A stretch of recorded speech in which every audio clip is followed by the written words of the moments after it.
Good morning po sa bawat isa. Pakibating katabi mo. Good morning. Ayan. So, anong buwan na ngayon? August. Kaya lang yung ating tema ay hindi natin natapos. Kaya tuloy po tayo. Dahil hinihingi ng pagkakataon, kailangan nating ipagpatuloy. Ano ba yung topic natin? Ano po? Prepare the way of the Lord. Okay, Luke chapter 3. Ayan. So ito po yung ating teksto. Dito tayo nagsimula. May paghahanda. Pag darating si Lord sa bahay nyo, kunyari, literal. Kung nandito si Lord sa lupa ngayon, pupunta mamaya sa inyong bahay, mamayang gabi, anong gagawin nyo? Yung mga kalat nyo, hayaan nyo lang doon? O magre-ready kayo para yung mga kalat mawala? Lilinisin nyo ba yung bahay nyo pag bibisita si Lord? Of course naman. So ang bahay natin, ang buhay natin, hindi makakakilos si Lord pag maraming dumi. Okay? Pag maraming basura, imagine niyo to, sabi rito sa Luke chapter 3. Prepare the way of the Lord, make His path straight. Gawin yung diretso dahil sabi pa niya, every valley shall be filled. Yung mga nagpapakumbaba, itataas. Every mountain, ibig sabihin ito yung mga nagyayabang, will be made low. Ang mayayabang, ibabagsak, ibababa. Pag ikaw, gusto mong kumilos si Lord sa buhay mo kailangan mo magpakumbaba. Walang naligtas na mayabang, alam niyo yon? Meron ba ditong mayabang pero save? Kasi the moment natanggapin mo si Jesus sa buhay mo, anong una mong ginagawa sa ABC? Ano yung A? Aminin na ikaw ay makasalanan. At pag nag-pray, Lord, nagpapakumbaba po ako. Di ba? Inaamin ko, ako ay isang makasalanan. Pag mayabang ka, hindi ka aamin ng mali. Tama? Sabi mo sa katabi mo, pag mayabang, hindi umaamin ng mali. Hindi umaamin ng kasalanan ng mayayabang. So para ka maligtas, una mong gagawin, magpakumbaba at umamin ng kasalanan. So sa buhay natin, before si Lord ay kumilos, gumawa ng pagliligtas, pagpapala o himala, kailangan kang magpakumbaba. Kailangan mong diretsuhin yung iyong buhay, yung iyong landas. So personally, as a church, ganun din. Bago si Lord kumilos dito sa Juhia Masinag, kailangan niyang tanggalin yung mga mayayabang. Kailangan niya ibagsak yung mayayabang. Kailangan niya itaas yung nagpapakumbaba. Kailangan diretsuhin yung mga baluktot. Hello? Nakita kayo ng bakal na baluktot. Paano didiretsuhin? Ilalagay sa apoy, di ba? Tapos, ang gagawin? Pupukpukin. Pupukpukin siya ng anong pukpuk? Yung pag ganun-ganun lang? Malakas. Sa Bible po, isang simbolo ng salita ng Diyos ay maso. Okay? In the book of Jeremiah ata yun. Sabi doon, the word of God is like a hammer. So pag baluktot ka, ang salita ng Diyos, didiretsuhin ka. Kaya nga maraming testimony dito, first time umattend, ako agad ang topic. Sino nakaranas ng ganun? Ikaw agad ang topic, first time ka palang umattend. Tapos iisipin mo, siguro sinumbong ako nung nag-invite. Sinumbong ako kay pastor at nakaset up to. Sa pool agad eh. Ngayon, pag ikaw pinupukpok, kailangan ba sa pool? Sa pool hindi.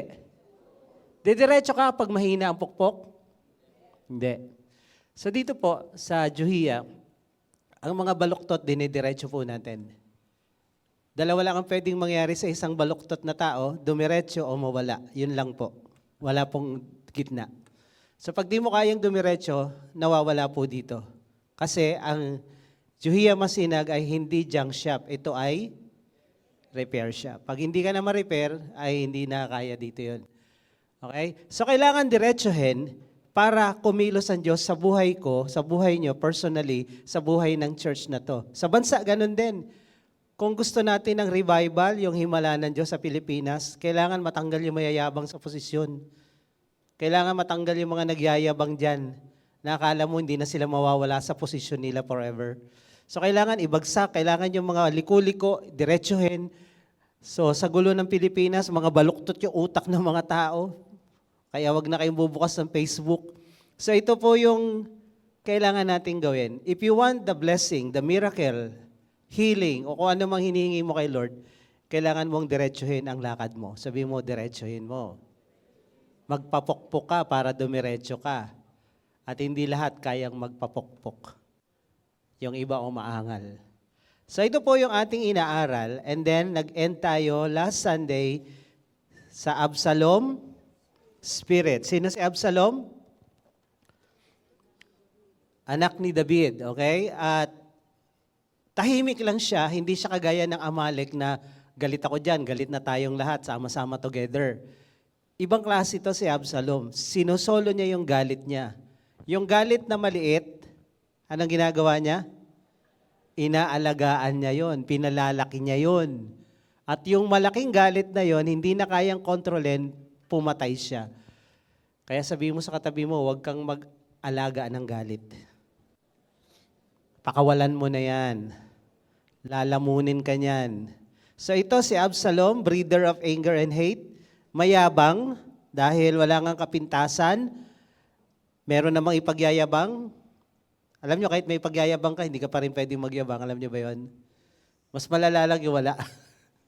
Wala na nga, nagyayabang pa. So selfish, nasaktan siya dahil hindi siya pinansin ng kanyang tatay for 2 years. And then, nung pinansin naman siya, tinraidor niya. Gumanti siya. So inagaw niya yung kapangyarihan. Na-manipulate niya yung mga tao na kung ako lang yan. Ang dami niya idea at suggestion. Sabi niya, pag ako yan, pag ganito, ganito gagawin ko. So, inagaw niya yung loyalty at puso ng mga tao doon sa Jerusalem. And para makumpleto, inagaw niya yung kapangyarihan. Kaya ang Absalom spirit, kung mahirapan kayo intindihin lahat, sabihin mo, power grabber, heart stealer. Yan lang, mga agaw ng puso at ng loyalty ng mga tao. So yun si Absalom. So dito tayo take off kung saan tayo naglanding last Sunday. Let's pray. Let's bow our head. Salamat Lord sa umagang ito. Buhay kami, may lakas. Habang kami nabubuhay sa mundong ito, hindi pa tapos ang plano mo. Kaya ang dalangin ko, patuloy kaming makaunawa at ma-inline ang buhay namin sa gusto mong mangyari sa buhay namin. Hayaan mo Lord na ang puso namin ay ayos as we listen to your word. Give us clear understanding kung ano ang sinasabi ng salita mo, ng Biblia. Hindi yung salita namin, hindi yung opinion namin, hindi yung opinion ng sino mang tao, kundi yung salita mo. Because your word, Panginoon, ang basihan ng lahat ng aming pananampalataya. Heaven and earth will pass away, but your word will remain true forever. Kaya lokoban mo kami ng presensya mo, palibutan mo kami sa iyong mga anghel that no works of the enemy can disturb us sa pakikinig na iyong salita. Thank you, Lord. We give you praise in Jesus' name. Amen. Amen. Sige po, palakpakan natin si Lord. So ito na nga, si Absalom. Marami siyang suggestion, marami siyang sinasabi sa mga tao, kung ako lang ang leader dyan, kung ako lang ang hari, kung ako lang ang nakaposisyon, ganito gagawin ko. So yung utak ng mga tao na manipulate niya, and then nanakaw niya yung loyalty at yung puso ng mga tao, imbis na sa hari, napunta sa kanya. Pero maraming sumunod na hindi naman alam kung ano yung totoong kwento, nadamay lang. Kaya pag hindi mo alam ang totoong kwento, alamin. Amen? Huwag pa dadala sa mga ano-ano lang, mga kwentong kotsero. Ngayon, sabi dito, sino ba talaga ang dapat sundin ng mga tao doon? Si Absalom ba o si David? Di ba nakuha niya yung puso ng mga tao sa Jerusalem? Napasunod niya. Tapos, nagkudeta. Kinuha yung kapangyarihan ng pagiging hari kay David. Kung kayo, sino susundin nyo? Si David o si Absalom?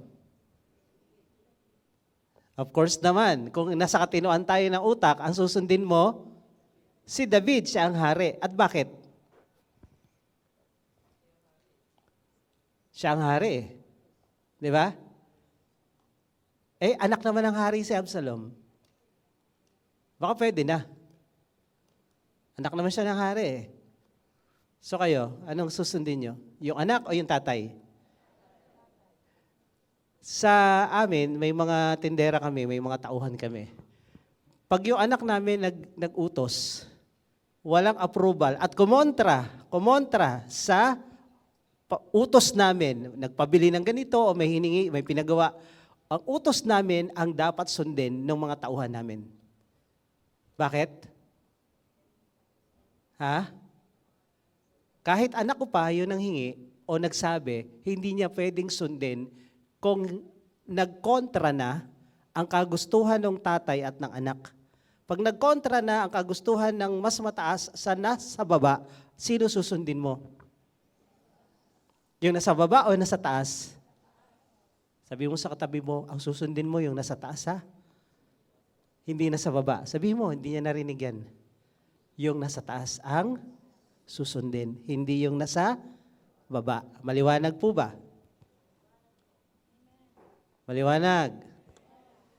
Close kami nitong nasa baba eh. Friendship ko to eh. Alam niyo, sabi ng Bible, ang magmahal sa kanyang magulang, asawa, anak, kapatid, hindi karapat-dapat sumunod kay Jesus. Alam niyo yon? Anong mas mahalaga? Asawa o kaibigan? Magulang o katropa? Ang binanggit ni Jesus, magulang, asawa, anak, yan yung importante sa pamilya. Yung tatlong yan. Asawa mo, magulang mo, anak mo. Hindi tropa, hindi kaibigan, hindi ka mag-anak. Pag kumontra na yung gusto ng Diyos at ng mga nasa taas, sa dito, sa tropa mo, alam mo dapat kung sino susundin mo. Sabi mo sa katabi mo, alam mo dapat. Itong mga taga-Israel, taga-Juda, hindi alam kung sino ang dapat sundin. Sinunod yung anak, hindi yung tatay. Ano nangyari? Sa kwento natin noong nakaraan, nagkagera, nagkagulo-gulo, namatay mga 20,000 na walang malay. 20,000 higit namatay. And then si Absalom mismo pinatay. And then balik agad si David bilang hari dahil siya naman yung legitimate. So hanggang ngayon, sa panahon natin, may mga tao hindi alam kung sino susundin. Hanggang ngayon, kahit sa gobyerno natin, hindi alam. Kaya nga titingnan natin ngayon, balikan natin itong 1 Samuel 15, 1-3, yung kwento ni Haring Saul. May utos sa kanya, na kailang ulit na tayong dumaan dito eh. The command is this. Samuel said to Saul, "The Lord sent me to anoint you king over His people Israel." Pinili ka maging hari, inanoint ka. Therefore listen to the words of the Lord. Makinig ka, Haring Saul. Dahil pinili ka ng Diyos, ikaw ang, sino pinakamataas sa Israel during this time? Sino? Sino? Si Saul. Siya ang pinakamataas bilang hari. Politically, siya ang pinakamataas. Pero spiritually, sino mataas? Samuel. Next week, baka ang topic ko yun. Ano ba talaga ang pinakamataas na authority? Government ba o spiritual? Political ba o spiritual? Dito makikita natin, spiritual is the highest.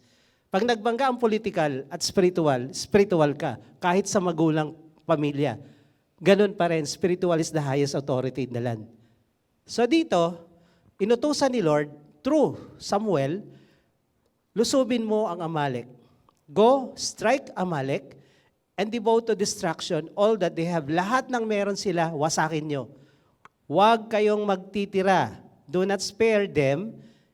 Kill both man and woman. Grabe pag nagalit si Lord. Grabe. Child and infant. Grabe naman yan. Pati bata. Ox and sheep, camel and donkey. Anong utos?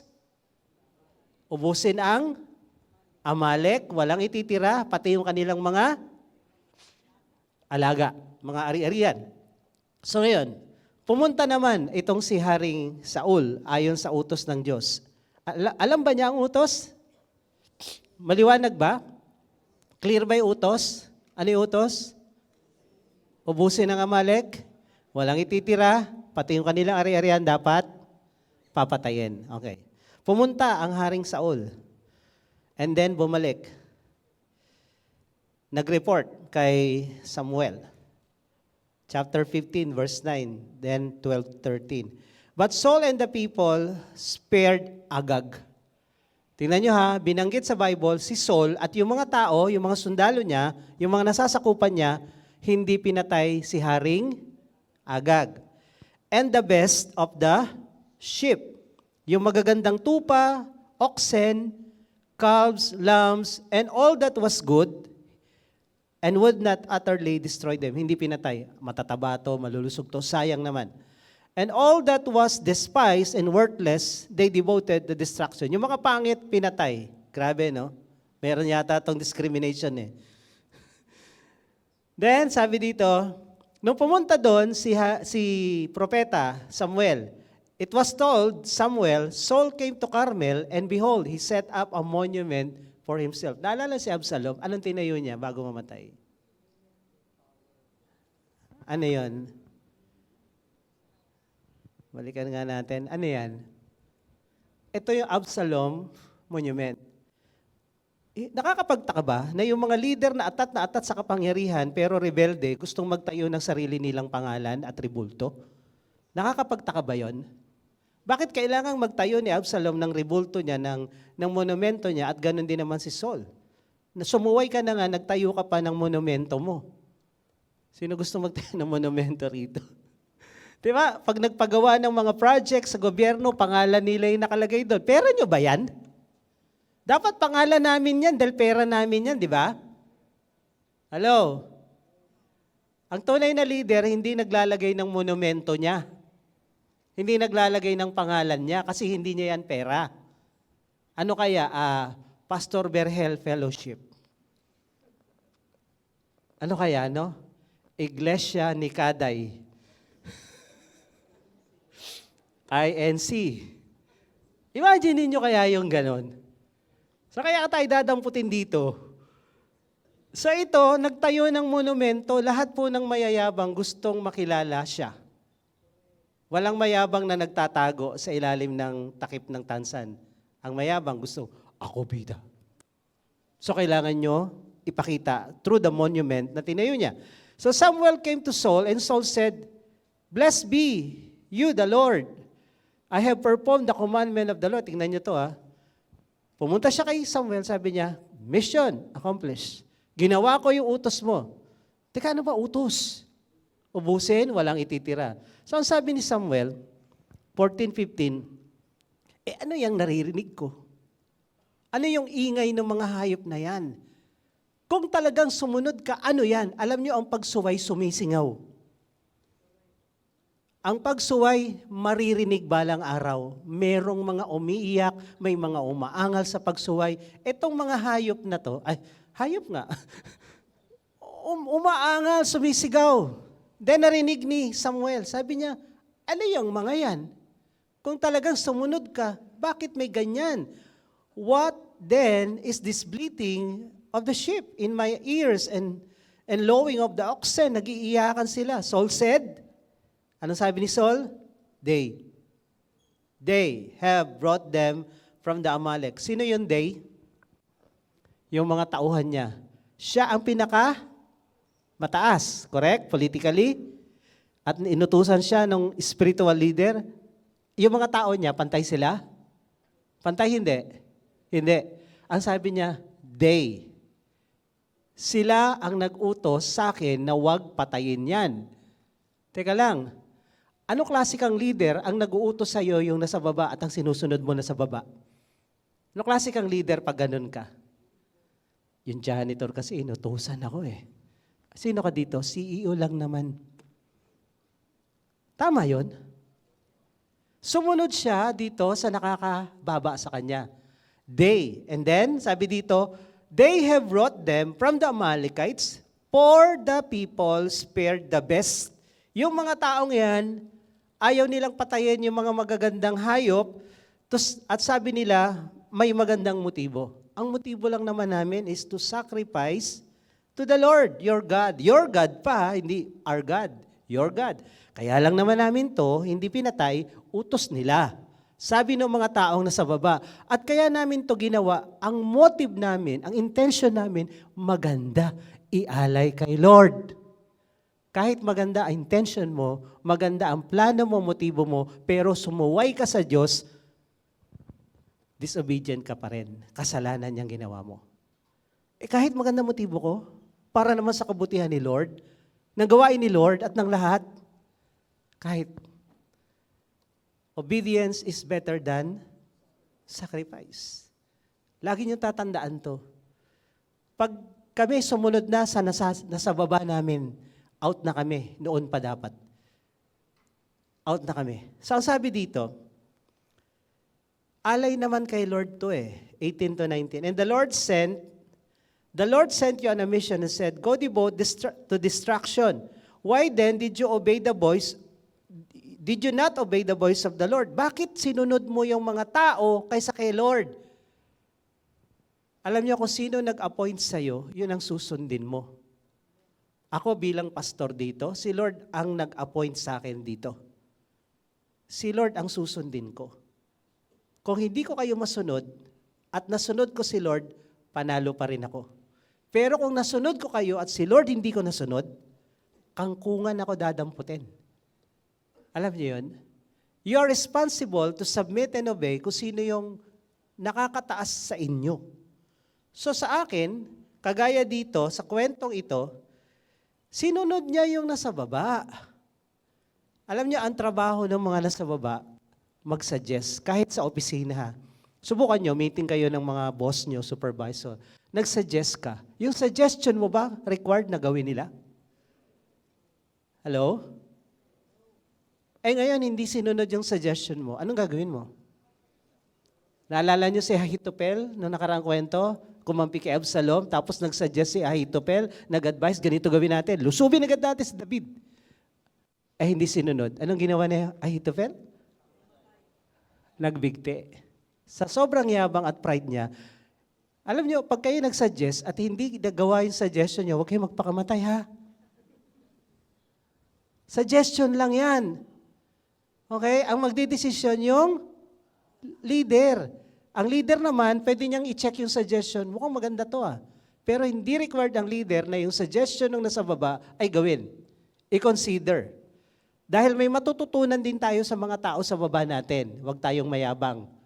Mga leaders, kahit boss ka pa, may suggestion yung mga tao mo na tama. So, i-consider mo yon. Pero hindi ka required, sundin yun. Kaya may chain of command. Hello? Nalala ko lang yung kwento, hindi ko alam kung totoo to.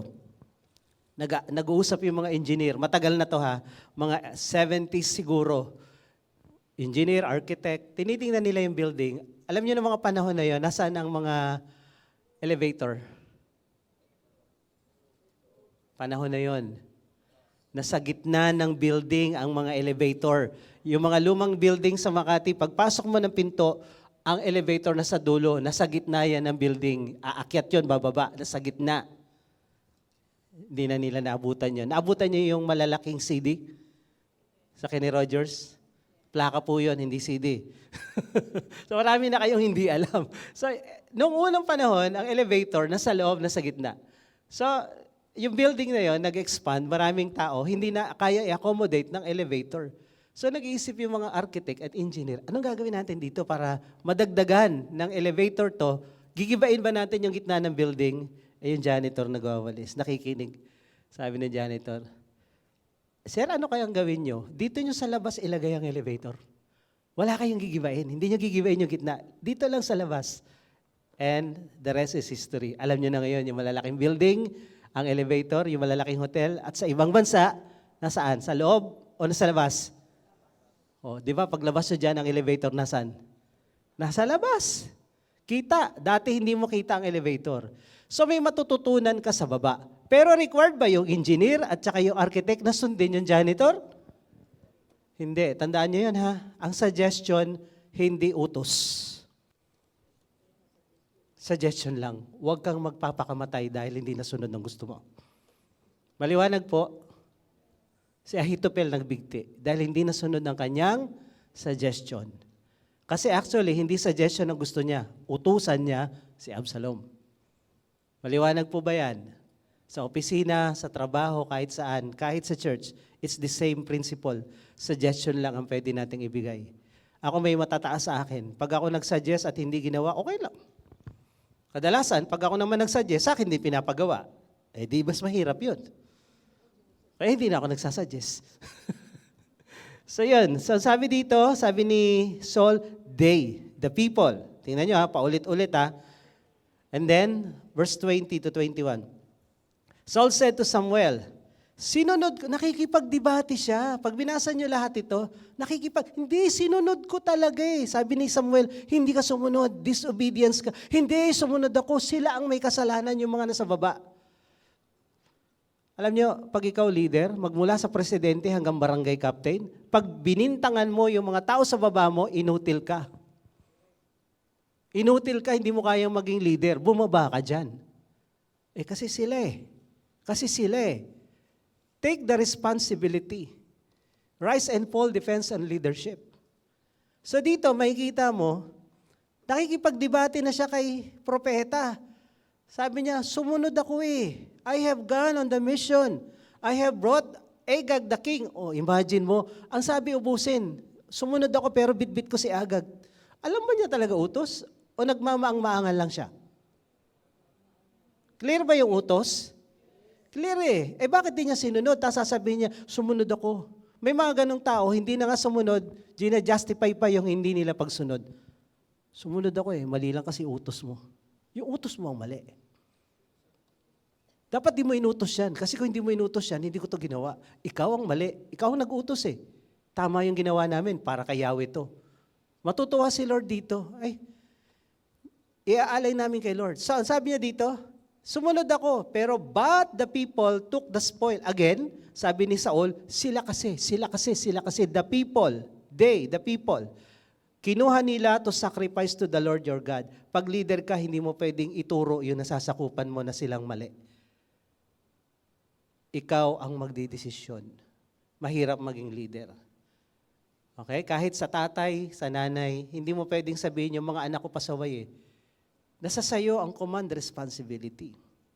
So, ang tinuturo niya, tao. So, itong mga ganitong leader, hindi lang sila weak, mga disobedience, weak leader. Ang mahihinang leader, hindi kayang magpasunod ng tao. Sila ang pinasusunod ng mga oligarch. Sila yung mga puppet leader. Ganito itsura nila. Pinapatakbo sila. Ang nagpapasunod kay Saul, yung mga tao, imagine mo, ikaw ang binigyan ng mataas na posisyon, pero ang nasusunod yun sa baba. Sa isang barangay, sino pinakamataas? Barangay captain. Sa isang syudad, sino pinakamataas? Eh pero counselor mo ang nasusunod. Ha? Asa ka dadamputin? Counselor ang nasusunod. Kasi mayayaman yung counselor. Kami nag-finance sa election mo, ha? Kami masunod. Presidente ka. Mga oligarchs sa mga multi-trillionaire at billionaire ang sumuporta sa'yo. Sino susundin mo? Babanggain mo sila? Patatanggal mo yung mga nawawalang pera sa kuryente? Na pinapatong sa mga mamamayang Pilipino? At ayaw mabawasan yung kita ng mga trilyones at bilyones ng mga tao sa Pilipinas? Babanggain mo yan? Sumuporta sa'yo yan eh. So, ang gagawin mo? Sino nasusunod ngayon?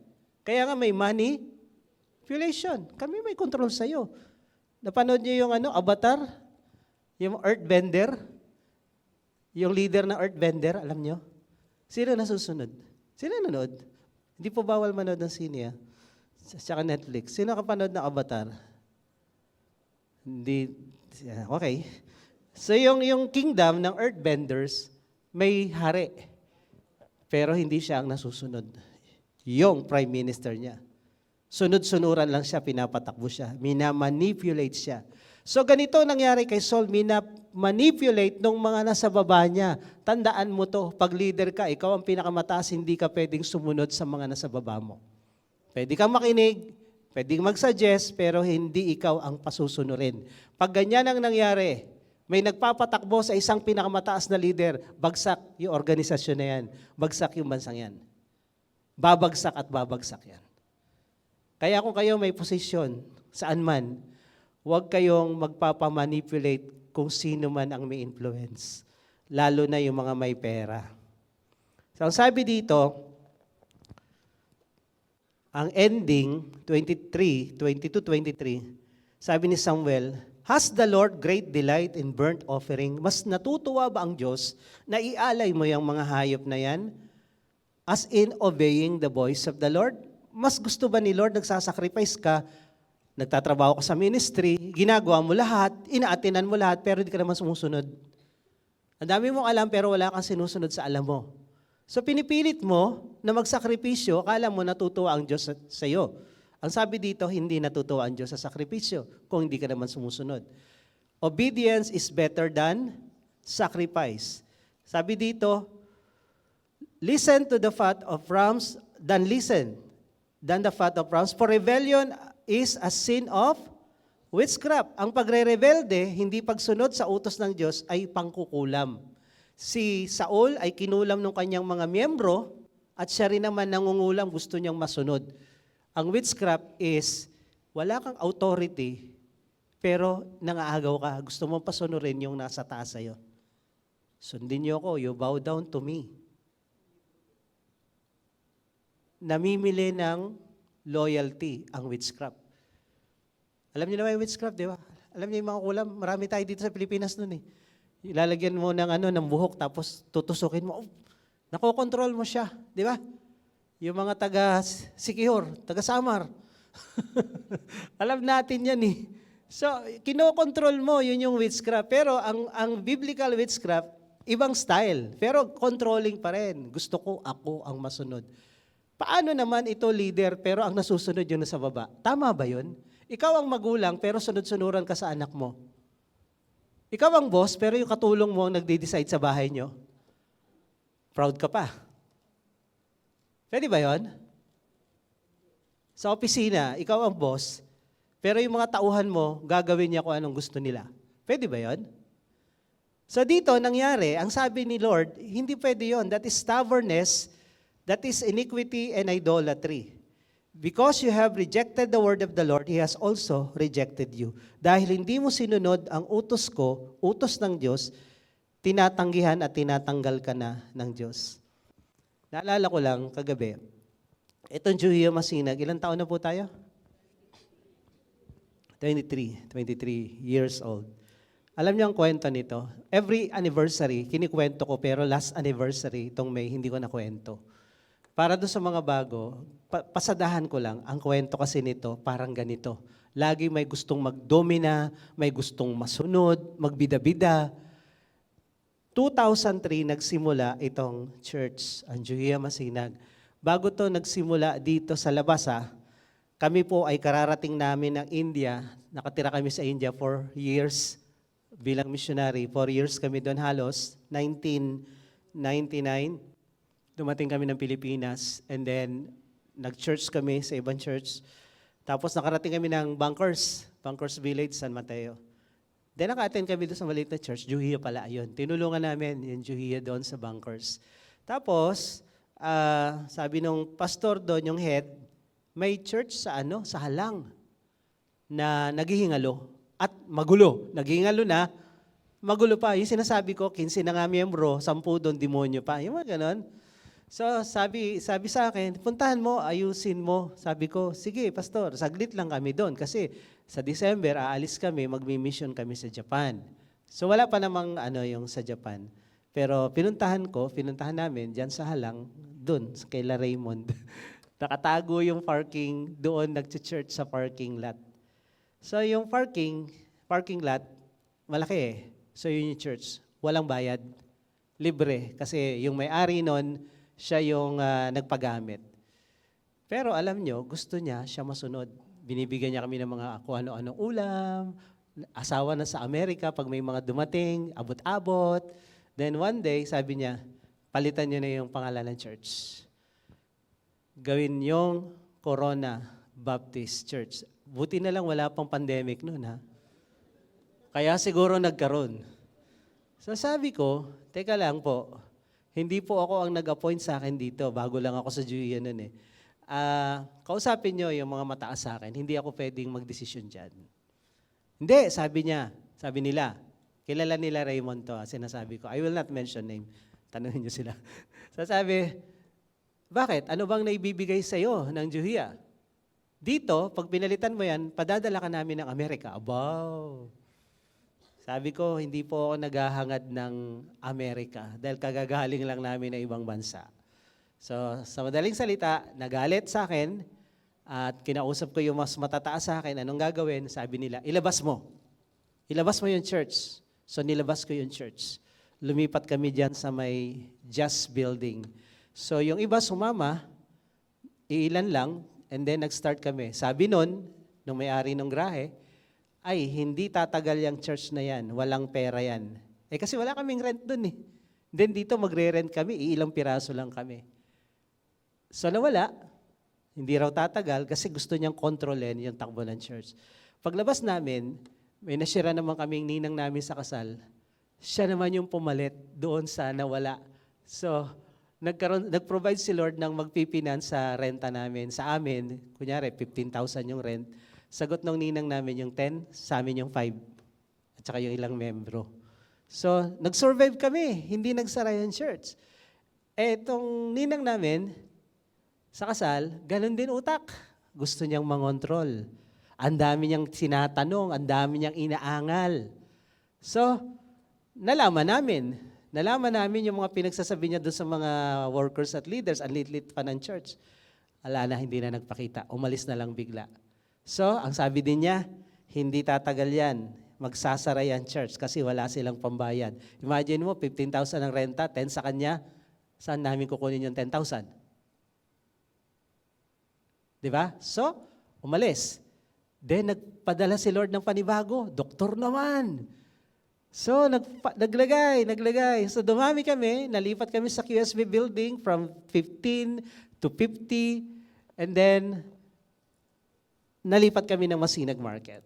Umabot na ng 100. So, ganun na naman. Ito na namang isa, ganun din. Gusto niya na namang masunod silang grupo. Laging grupo-grupo to eh. So, nung hindi masunod yung grupo nila, umalis ulit. At ang sabi na naman, hindi kakayanin ng church na yan ang renta kasi 20 na eh. Sa Masinag Market, 20 na. Walang pambayad dyan. Magsasara yung church. That was 2003. Ano na ngayon? Nagsara ba ang Juhia Masinag?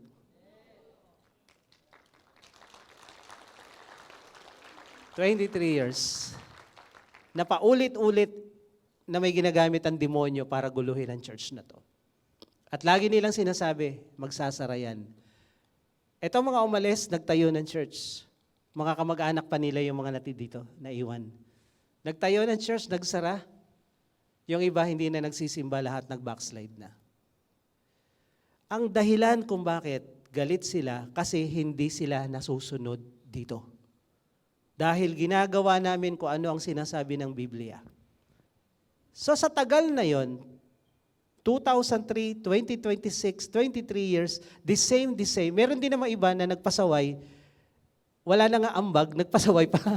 Alam niyo ba, yung parang inuman, wala ka ng ambag, ang lakas mo pang mamulutan. May mga ganun din, may mga ilan din na pinaalis namin kasi gusto nila sila masunod.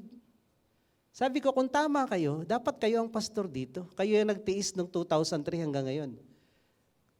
Noong 2003 na yon, December talaga, may tumawag sa amin ng 700 Club. Kailangan namin kayo sa Japan, sa Chiba, walang pastor. Walang pastor. Ngayon, may church na kayo doon, may kotse na kayo, punta na lang kayo. Alam nyo, tinanggihan namin yon. Dahil itong church na to, dumami na. Lumagpas na ng 20, siguro. Dumami na 20, no? So, hindi namin tinanggap yung sa Japan. Kaya, hanggang ngayon, nandito kami. Pero yung laban, tuloy pa rin. Kaya itong spirito ng witchcraft na to, na gustong masunod ng mga tao sa baba, ano kayang pakiramdam ni Saul? Bakit siya napilitang sumunod sa mga tao niya sa baba? Anong pakiramdam ni Saul? Sabi ng mga tao, huwag natin patayin. Sabi ni Saul, teka, utos, patayin eh. Sayang naman, matataba. Ang dami nun. Kay Lord naman eh. Kung kayo si Saul, anong nararamdaman nyo nung time na yon? Ha? Grabe yung pressure, no? Ang dami niyan, lahat yan, umaangal sa'yo. Ikaw na leader, binigyan ng utos, sila, kumukontra sa'yo na, wag yan ang gawin natin, dapat ganito gawin natin, ito dapat gawin natin. Ang hirap, no? So, anong nangyari kay Saul? Na-pressure. Napilitang sumunod sa mga tauhan niya. So, ang nangyari ngayon, itong si Saul, tinanggal ni Lord. Sabi mo sa katabi mo, pag ikaw leader, dapat tayuan mo yung pagiging leader mo. Kahit magalit pa lahat. Sabi mo, kaya yung mga men pleaser, ayoko siyang magalit. E di, huwag kang magpastor, mag-clown ka. Lahat masaya sa'yo. Okay? Pag ikaw clown, lahat masaya. Pero pag pastor ka, kung gusto mong pastor na walang magagalit sa'yo, huwag mong pakialaman ang buhay ng mga taong gumagawa ng mali. Hayaan mo lang. Pero tandaan nyo, yung church na yon hindi tatagal ng 23 years. Yung 23 years, marami ng church sa Sumulong at Marcos Highway na sabay lang ng Juhia, wala na ngayon. Bakit? Pinabayaan nila itong mga bida-bida na to na gustong mag-witchcraft at masunod, pinagbigyan nila. Bakit? Malaki kasi mag-tithes. Malaki magbigay. Nabili sila ng pera. Dito po, hindi tayo nabibili ng pera dito dahil ang church na to, hindi akin to. Kay Lord to. At ang perang dumadaloy dito galing kay Lord, ginagamit lang kung sino dito.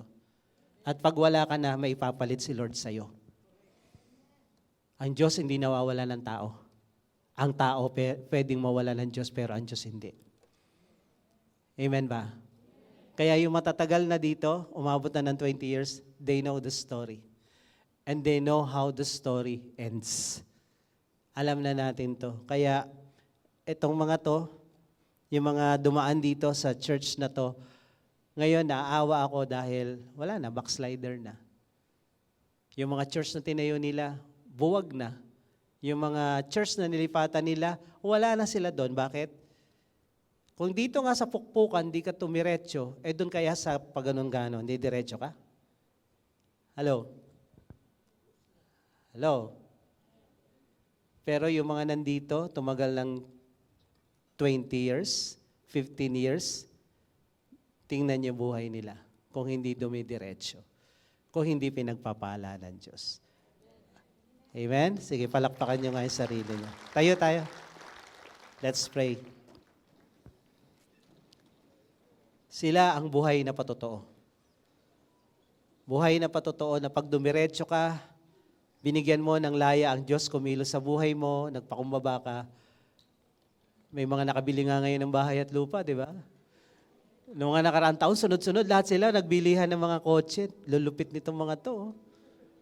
Ako yung huli. Huling-huli ako, nauna pa sila. Alam nyo, pag maayos tayo, pagpapalain tayo ng Diyos. Amen? Matuto lang tayong sumunod sa tama. Dahil ang taong sumusunod sa tama, hinahabol ng pagpapala.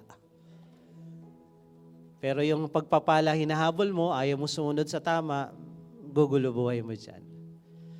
Bago po tayo magtapos, meron po bang ngayon lang naka-attend dito? Taas nga po ang inyong kamay kung meron man. Meron po. Wagayway ang kamay, taas. Meron po. Pag meron po, baba po kayo dito. Ipagpipray ko kayo. Tapos na tayo. Closing prayer na lang. Sige po, punta po kayo dito. Kung may nag-invite, pakisamahan. Kung wala naman nag-invite, yung ating mga ushers, pakisamahan niyo po sila. Ayan. Sige po, baba po kayo dito sa harap. Dito po sa harapan ko.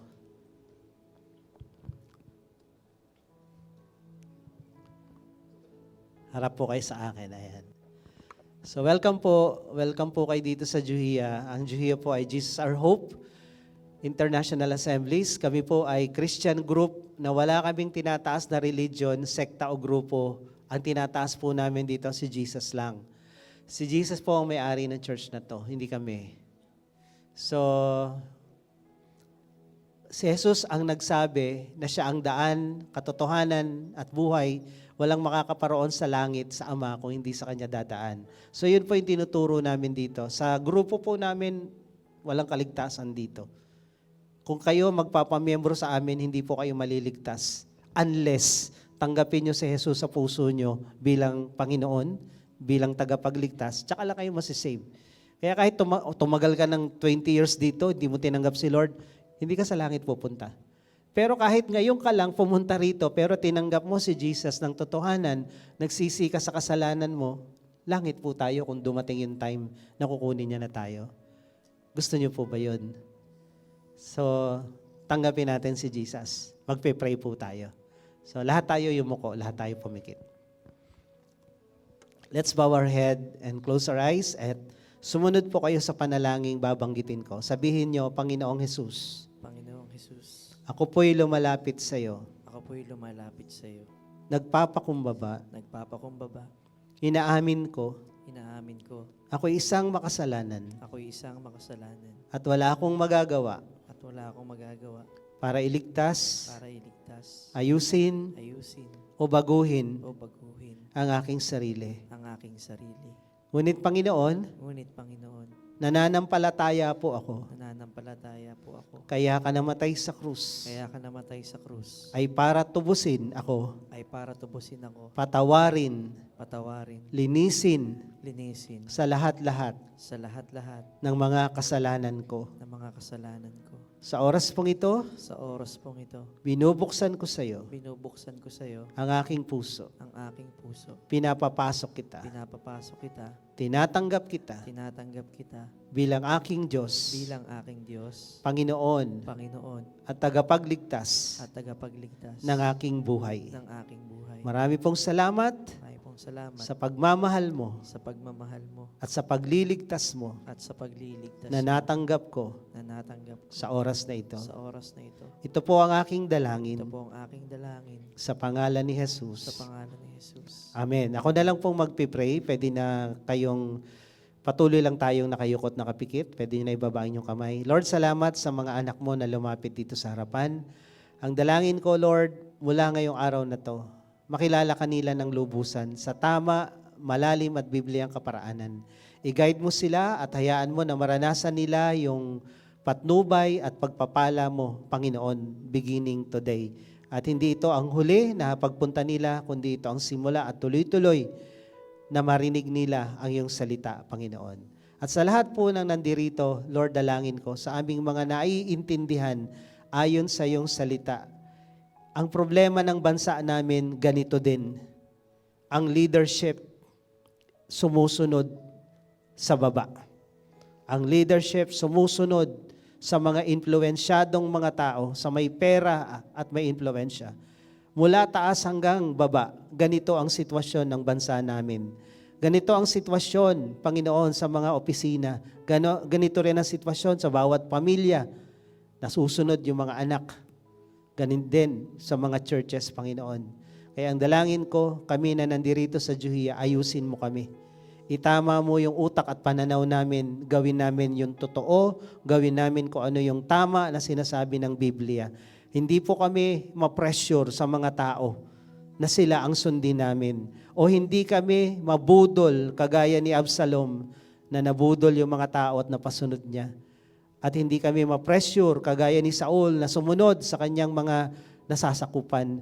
Lord, establish true leadership sa bawat tahanan namin, sa bawat pamilya namin, sa bawat trabaho at sa church na to, Panginoon. Tamang leadership.